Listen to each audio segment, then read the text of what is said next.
Ladies and gentlemen, the 90s.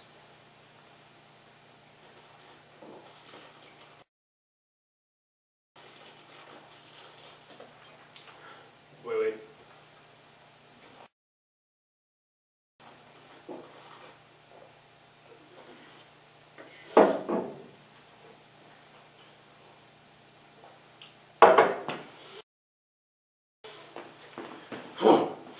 Alright, the 90s.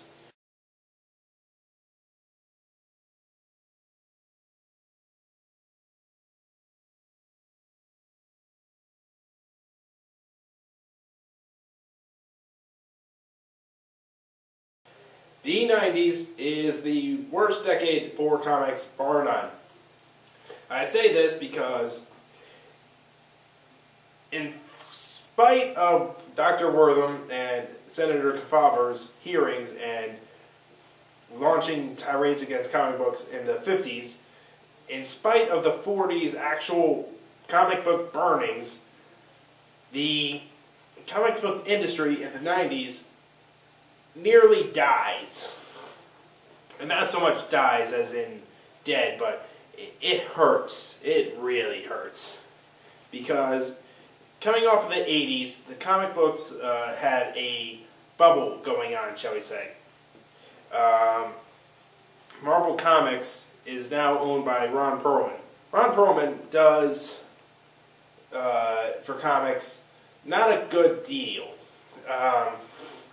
Ron Perlman treats Marvel Comics like Disney, where he wants to turn Marvel Comics' stable of ideas into its own Disney-like library and make licensing deals and whatnot all over the place and make money that way. However, he's a corporate raider, and corporate raiders basically take the parts of a whole, sell them off into like a black market organ harvest, and usually leaves the whole hurting. And that's what he basically did, because he made so much money when he sold Marvel, or when he lost Marvel, that it was just ridiculous what he ended up doing.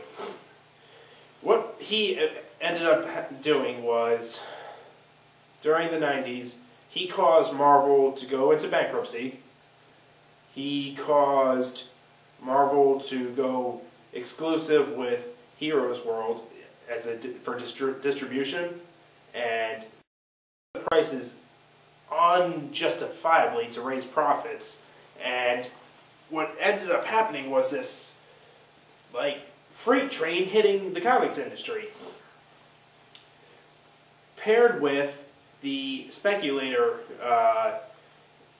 crisis that happened in the 92-93 era.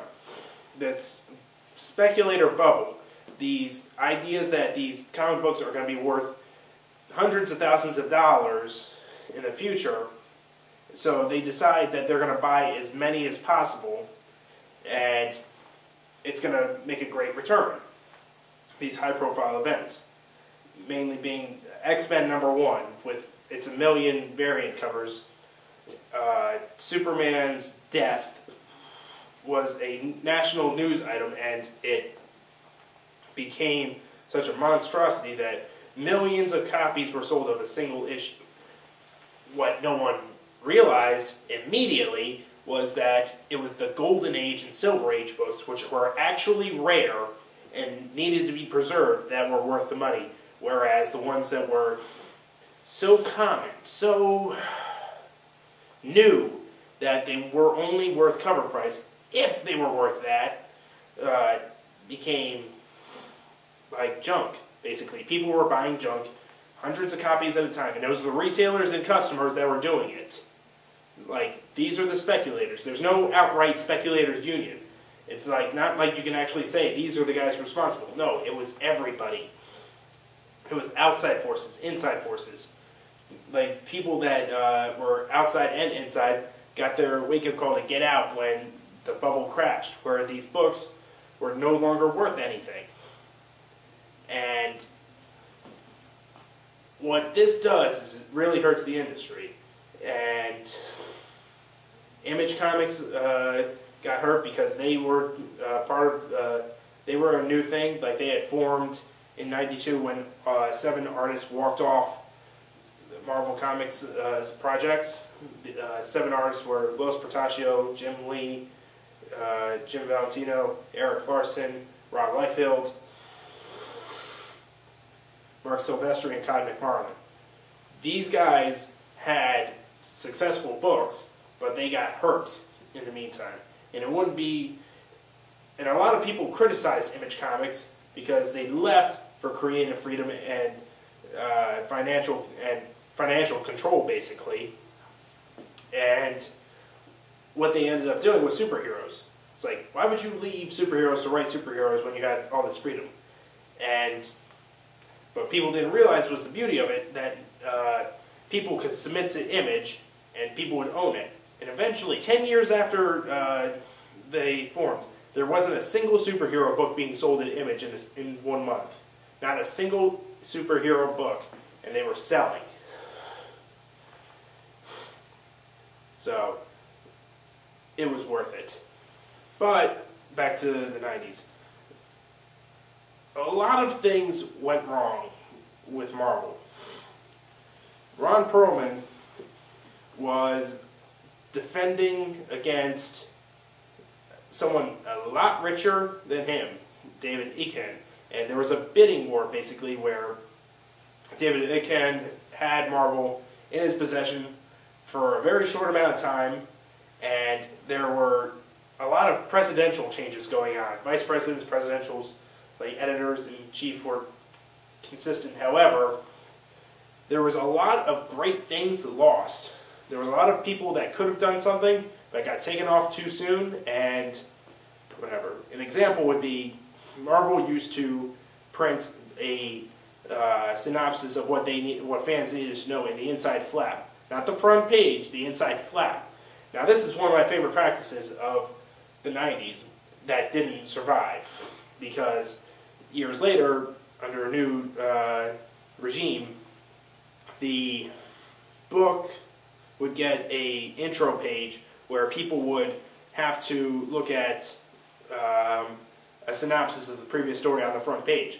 So they were actually paying the same price for less content because there was also ads. So they were a page down and whatnot. Fun.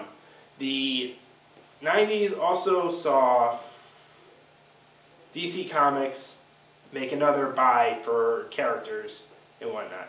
They didn't buy the characters to integrate them into the universe, however.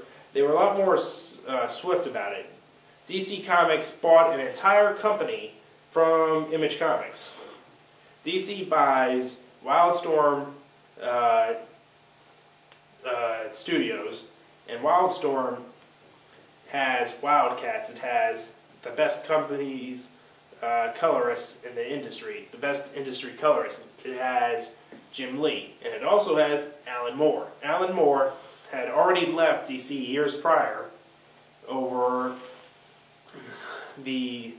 publicly he left because of the rating system. However, it is often suspected that someone made a pass at Watchmen 2 and threatened to not have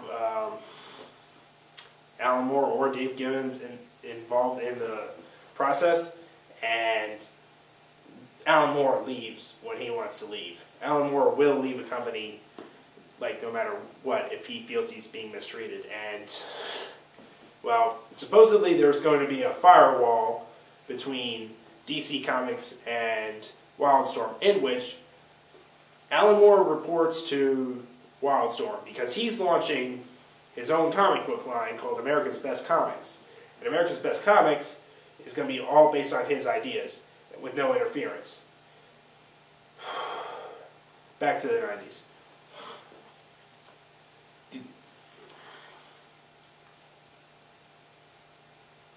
It becomes apparent that comics needs a different business setup than just publishing. Publishing is very low profit at this point because paper costs are going up. There's a lot of competition from other media moving in, like the internet, and moving in from like TV and video games. So the people in the business side of the companies decide they are going to pursue movies based on the characters and try and work that. And it works out fairly well for Marvel, because eventually Marvel forms its own studio, and the Marvel Studios is going to self-produce all of their own characters, provided that their characters weren't sold off years prior. In those cases, you have the Hulk, you have Fantastic Four, you have Spider-Man, you have the X-Men. And Marvel eventually puts in deals, basically, for saying that they're going to want them back eventually. And in the case of the Hulk, that happens. And Punisher is about to happen, but Fantastic Four, 20th Century Fox will have a huge part of that. Spider-Man, Sony's going to have part of that, as will X-Men. So it's going to be a while before we can see an Avengers movie on Marvel's part team up with the X-Men. Avengers versus X-Men is not going to happen for a while. And Spider-Man and the Avengers, it's not going to happen for a while. However, it should be noted that if a company does own the properties or the rights for two characters, they can do it, though. So we will have the Avengers, which is Captain America, Hulk, Iron Man, and Thor. So you can look forward to that in a couple of years. Wow, I just really dated myself for future generations. Okay. But back to the 90s. Just to give you an idea how bad the 90s were, I'm actually trying to go forward past the 90s unintentionally, just so I don't have to talk about the 90s. The 90s also had a certain amount of uncreativity. Now, I don't want to knock anybody, but mullets, a million pockets, and big guns the size of engine carbines were overdone way too much.